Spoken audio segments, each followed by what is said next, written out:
Hello guys, what's up? This is Ismail Bin Hawa. Welcome to A Friend Experience. So today we'll be looking at foodborne intoxication. Now recently there's been reported cases in Mutendere area on Staphylococcus. Now Staphylococcus is one of the bacteria or microorganisms that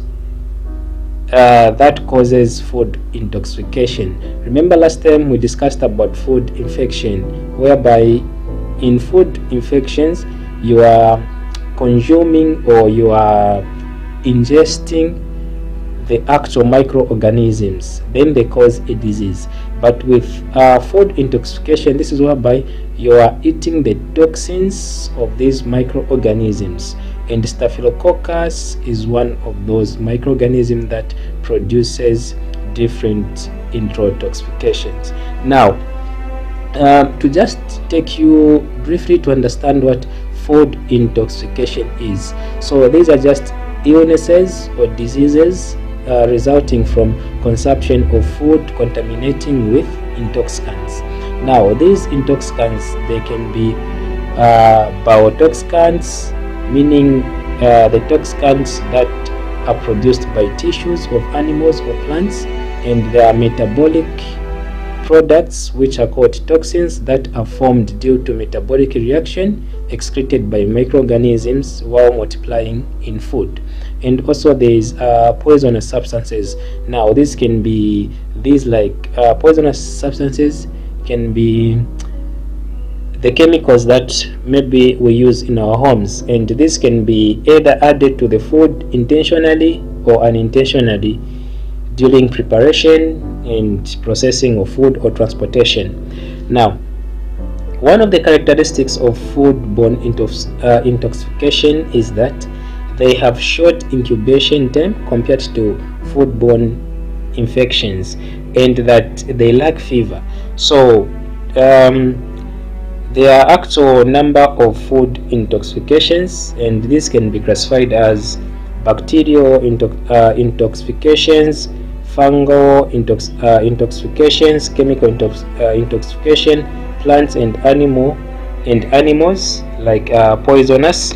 So there are plants and animals that are poisonous. So now let us go direct to bacterial foodborne intoxications, as we want to focus on a recently reported case on Staphylococcus aureus foodborne intoxication or disease. Now Staphylococcus aureus foodborne intoxication is caused by consumption of food contaminated with Staphylococci enterotoxins produced by certain strains of Staphylococcus aureus while growing on food.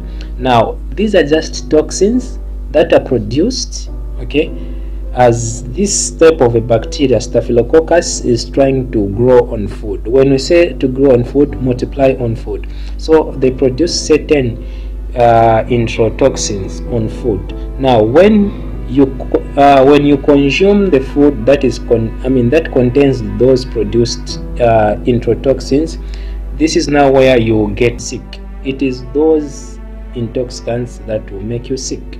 Now basically the Staphylococcus aureus it produces, or maybe let's say it produces 5 enterotoxins of Staphylococcus. So these enterotoxins, they are as follows. There is Staphylococci enterotoxins A up to Staphylococcus intoxication. So there's A, B, C types of enterotoxins, and all these enterotoxins, they can cause disease when they are produced in the food. Now what are the conditions, or maybe the growing conditions? So the growing conditions is that Staphylococcus aureus is we know that this bacteria is a facultative anaerobic, and they are non-spore formulating, and they are gram positive. Now, I'm not going to go ahead in telling you what a gram-positive bacteria is and what is a non-spore formation or facultative anaerobe, as we discussed in our earlier microbiology. So also these bacteria, they can able to grow at the temperature ranging from 2 to 40 to 44 degrees Celsius. Now, the optimum temperature for this bacteria to grow is 37 degrees. Now, what does that tells you? It tells you that at 37 degrees they can grow better, and that is the temperature which they are able even to cause more disease, because that temperature, we all know that that is the normal temperature for a human being. Now, the pH also ranges from 4.0 to 9.8, and also we can just simply say 7.4 as the optimum pH. And also they are able to grow at the environmental condition of maybe 18% sodium chloride and water activities of 0.86 to 0.88. So, having known the growth conditions and the classification, or maybe the introtoxins which Staphylococcus aureus produces, now let us look at the nature of the introtoxins that are produced by these microorganisms. So one of them is that all Staphylococcus introtoxication are heat stable. So meaning that these intoxins, no matter how you can heat up your food, okay, you still get sick. They can still cause you illness. So meaning that they can withstand heating at 100 degrees for 1 hour. So no matter how much you try to heat your food or warm your food, once these toxins are there, meaning their potential to make you sick. And also ordinary cooking procedures, pasteurization and drying do not inactivate these toxins. Remember that. And the second nature of these introtoxins, it is that they are insensitive to pH, meaning that they are stable. They are pH stable, meaning they are insensitive to pH changes, and they are resistant to most proteolysis enzymes. Now, we know what are proteolysis enzymes. I'll just give you an example, such as trypsin, chymotrypsin, renin, and pepsin. So these are proteolysis enzymes. And also the last nature of introtoxins produced by Staphylococci aureus is that the introtoxins themselves are not affected by radiation.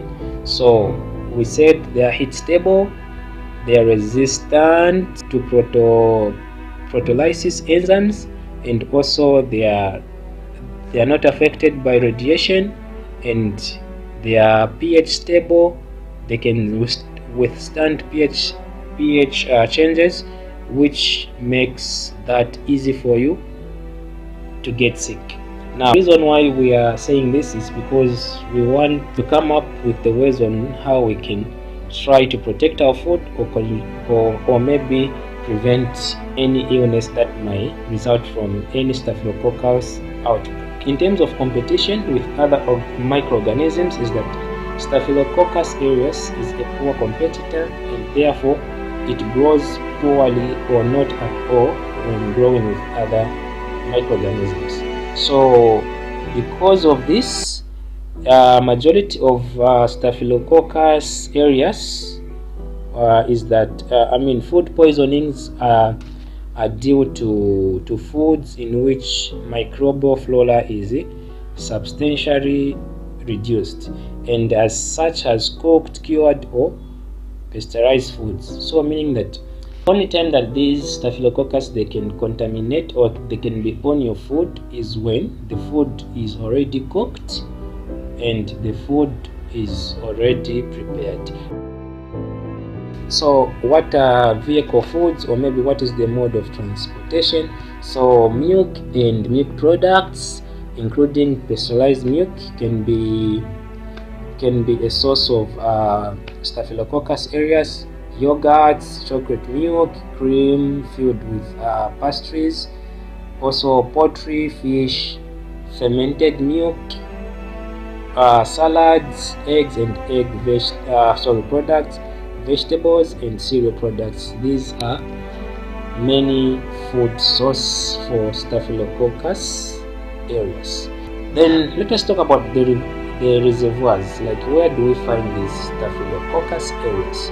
So these staphylococci are found in varying numbers. So these staphylococcus, they are found in air, dust, water, feces, and food or sewage. Now the primary habitat of Staphylococcus aureus is the mucous membranes of the nasopharynx. So so you find that many of these Staphylococcus, they are present in the mucous membrane of the nasopharynx and also the skin of man and animals.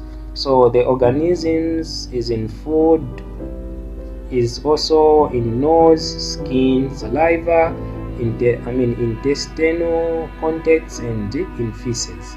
So humans carriers of these microorganisms are numerous and are undoubtedly the source of the number of outbreaks.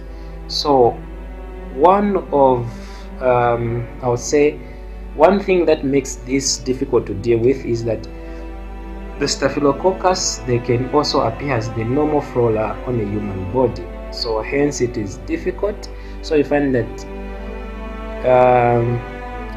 humans that are found or they detect this Staphylococcus, they are not allowed to be in industries or maybe part of the food preparation. But since we do most of this in our homes, we cannot tell. So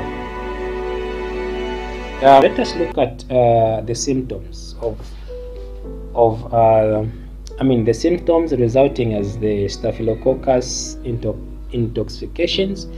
So incubations, we say that we've already said that with foodborne intoxications, the incubation period is shorter as compared to foodborne infections.